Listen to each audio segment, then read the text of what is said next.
салом дӯстони азиз, мо як хабари гарм барои ҳама дӯстдорони футбол дорем. Санаи ниҳоӣ баргузоршавии аввалин классико дар ин мавсим муайян шуд. Реал Барселона рӯзи 26 октябр дар Сантьяго Бернабеу дар доираи даври 11-уми Ла Лига қабул мекунад.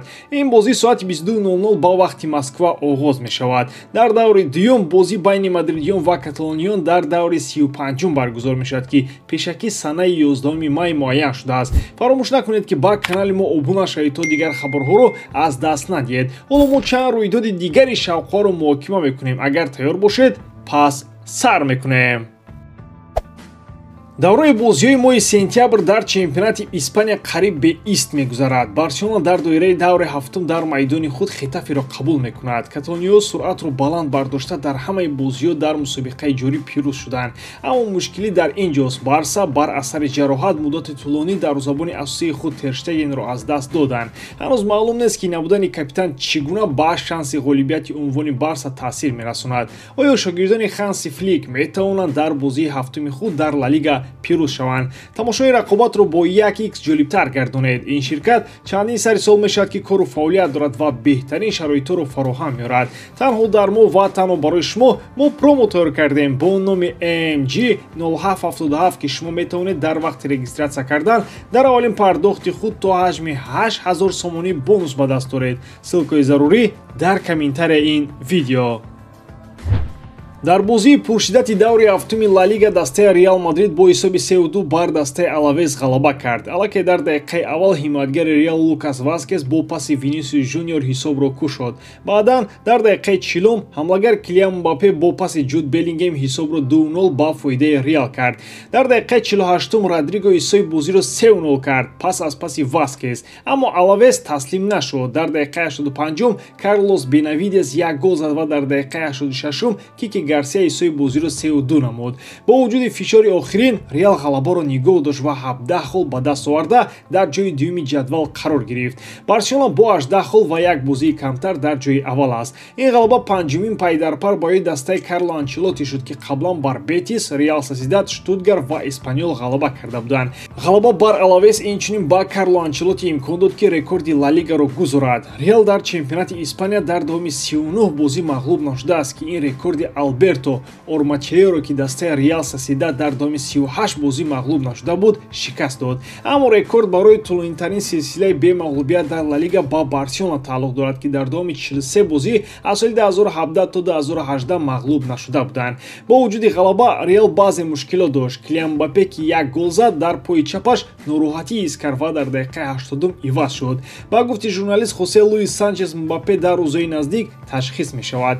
дар мавсими ҷорӣ Мбаппе 7 гол дар 9 бозӣ барои Реал задааст. Карло Анчелоти инчунин ба зарурати мутобиқ шудан ба қоидаҳои нави доварӣ ишора кард ва дастаашро даъват кард, ки камтар ба амалҳои доварон шикоят кунанд. мо барои эътирозот 4 ё 5 корти зар гирифтем, бояд аз ин худдорӣ кунем, гуфт мураббӣ. дар пеш Реалро силсилаи бозиҳои муҳим интизор аст, аз ҷумла дерби бо Атлетико, бозӣ бо Вилареал, Селта, Барселона ва Валенсия. барои шикастани рекорди Барселона дастаи Анчелоти бояд дар ин бозиҳо мағлуб нашавад. чӣ фикр доред дӯстон? оё Реал метавонад рекорди Барсаро дар ин рақобатҳо шиканад? андешаҳои худро дар комментария нависед. мо бошем мегузарем ба хабарҳои дигар. футбол ин бозиест ки ҳар як ҷароҳат метавонад на танҳо барои бозингар, балки барои томи даста як санҷиш гардад. хабарҳо дар бораи он ки нимовзиятгари марказии Манчестер Сити Родри бо сабаби буридани пайванди пеши зонии рости худ қисми боқимондаи мавсимро аз даст медиҳад, барои ҳамаи мухлисон зарбаи сахт буд. ҷароҳати гирифташуда дар бозӣ бар зидди Арсенал боиси тарки майдон кардани футболбози испанӣ дар дақиқаи 21 шуд ва акнун клуб бояд роҳҳои ҷуброни ин талафотро ёбад. Родри на танҳо як бозингари асосӣ буд, балки унсури дар системаи Хосеп Гвардиола буд. маҳорати ӯ дар назорат кардани суръати бозӣ, вайрон кардани ҳамлаҳои рақибон ва оғоз кардани ҳамлаҳои худӣ ӯро дар майдон бебаҳо мекард. аммо футбол мисли зиндагӣ пур аз гардишҳои ғайричашмдошт аст ва акнун Манчестер Сити бояд роҳбари нави майдонро ёбад. Гвардиола, ки бо нобиғаи тактикии худ машҳур аст, аллакай ба баррасии ивазкунандагони эҳтимолӣ шурӯъ кардааст. дар рӯйхати кӯтоҳи клуб чунин номҳо мисли Никола Барелла аз Интер, Мартин Субименди аз Реал Сосидад, Эдерсон аз Аталанта ва Адам Уортон аз Кристал Пэлас ҳастанд. ҳар яки ин бозингарон бо сифатҳои нодири худ метавонанд ба даста фоида расонанд. Аммо тавре ки худи Гвардиола қайд кард, талафоти бозингари калидӣ метавонад на танҳо бо ивазкунандаи инфиродӣ, балки бо ҳаракатҳои даставӣ ҷуброн карда шавад. Муҳим аст ки ҳар як бозингар дар майдон масъулияти иловагӣ бар дӯш гирад ва бо тамоми қувва кор кунад. Ин санҷиш барои даста аст, аммо инчунин имконият барои дигар бозингарон барои нишон додани худ ва гирифтани мавқеи роҳбарӣ аст.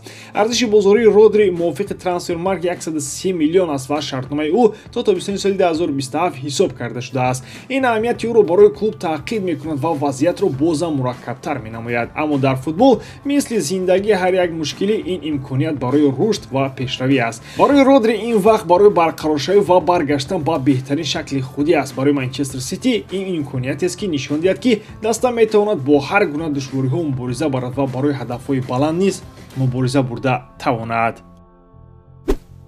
Войцех Шесни ва эҳтимоли баргашти ӯ ба футбол дар ҳайати Барселона ин як хабари ҷолиб аст ки метавонад яке аз мавзӯи асосии мавсими имсола шавад. Пас аз ҷароҳати Марк-Андре Тер Штеген ки ӯро барои 8 моҳ аз бозӣ дур кард, клуби каталонӣ дар вазъияти душвор қарор гирифт. Ҳоло ки ҳар бозӣ ва ҳар ғалаба арзиши бузург доранд, Барселона маҷбур аст барои дарвозабони асосии худ ивазкунанда ёбад.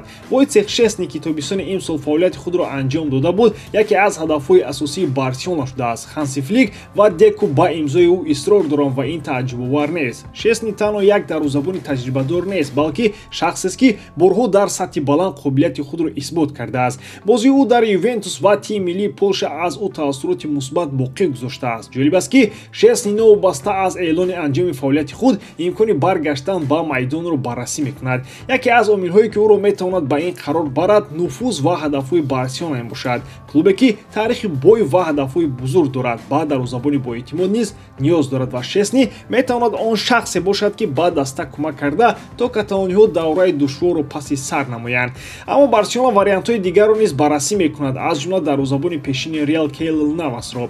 Навас ки бо устуворӣ ва таҷрибаи худ маъруф аст, низ ба трансфер ба клуби каталонӣ таваҷҷӯҳ дорад. ин нишон медиҳад ки Барселона ҷиддан мехоҳад мавқеи дарвозабониро тақвият диҳад ва беохирин дарвозабони боэътимод намонад.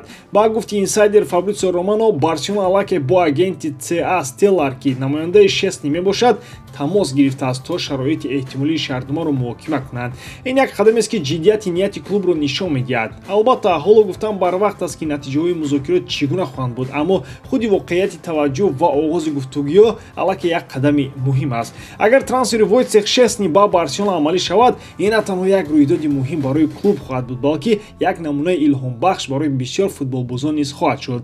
ин нишон медиҳад ки ҳатто пас аз анҷоми фаъолият низ метавон ба сатҳи баланд баргашт ва ба даста манфиат расон. Войцех Шесни мумкин аст он қаҳрамоне шавад ки ба Барселона кӯмак мекунад то аз озмоишҳо гузарад ва ба қуллаҳои нав расад.